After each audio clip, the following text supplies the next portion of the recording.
I really wonder what they can do with Stephanie Vaquer to take her to the next level because she's obviously got the look and got the in-ring that is designed for a superstar.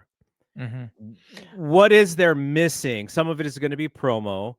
Is there anything else that would be missing for her not to take it to the next level? I don't think missing is the right way to put it. I just think it's something that we haven't got a chance to see yet.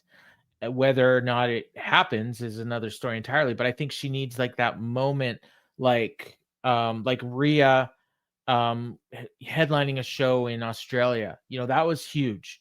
And you built a whole pay-per-view around her.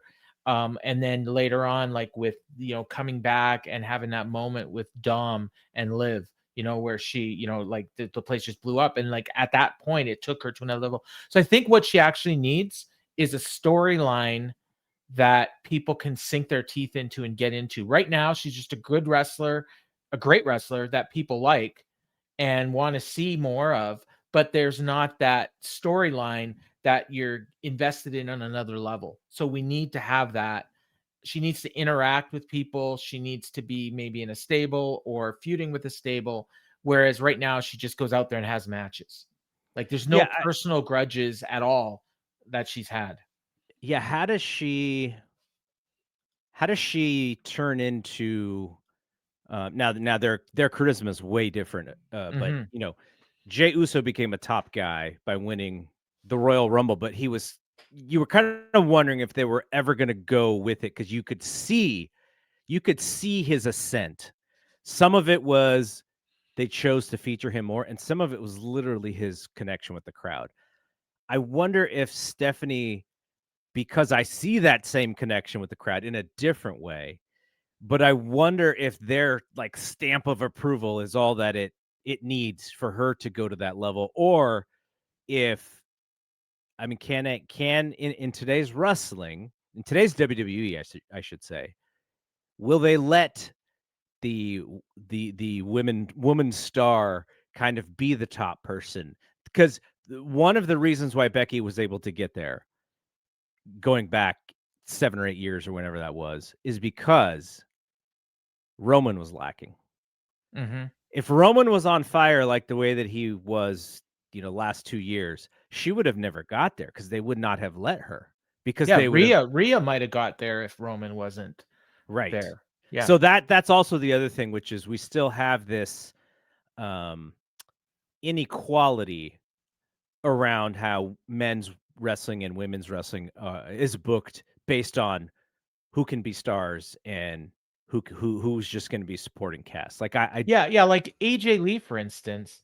Like if Stephanie had a storyline that people could get invested in, like they're invested in AJ Lee. Like if you combine the amount people care about AJ Lee with the wrestling ability of Stephanie, you'd have a female Roman Reigns. But the problem is I don't know how that happens. Like it's going to be really, really difficult to give. She's got, she English isn't her first language. She's relatively new. There's just not that personal, deep-seated grudge that she has with anyone. So that needs time to establish. And the more time it takes, the more you kind of get slotted at a certain level in the fans' eyes. and So and going back to the guy who, puts together all of these stories, Triple yep, H, both yep. Evolution pay-per-views, when people had asked if they're gonna do another one, he was like, "Well, we'll see. They have to force it to happen or whatever." It's like, "No, dude, you need to force it to happen. You are the one who is writing all of these stories. You can put more attention on some of these stories rather than, some of these other stories that have to do with men." I don't agree at all that this has anything to do with who is hotter. It is who do you want to be hotter, and that Right. is the Yeah. whole trick here. Yeah. If they do, like, if, for instance, they do a PLE from Mexico, like, yeah, you'd probably headline the show with Stephanie Vaquer, and see what happens. But then are they going to headline with Dominic Mysterio? Yeah. And we might headline with Dominic, you know what I mean? Like, yeah. So, but I mean, I'm here for the ride. Like, I think that woman has like the potential is there to be something really, really special. And she's still like, she's less than a year, I think, into her WWE career, right? It Mhm. was like just over a year ago she wrestled Mercedes. Yeah. So yeah. So I mean, yeah, we're it's she's come a long way in a short period of time.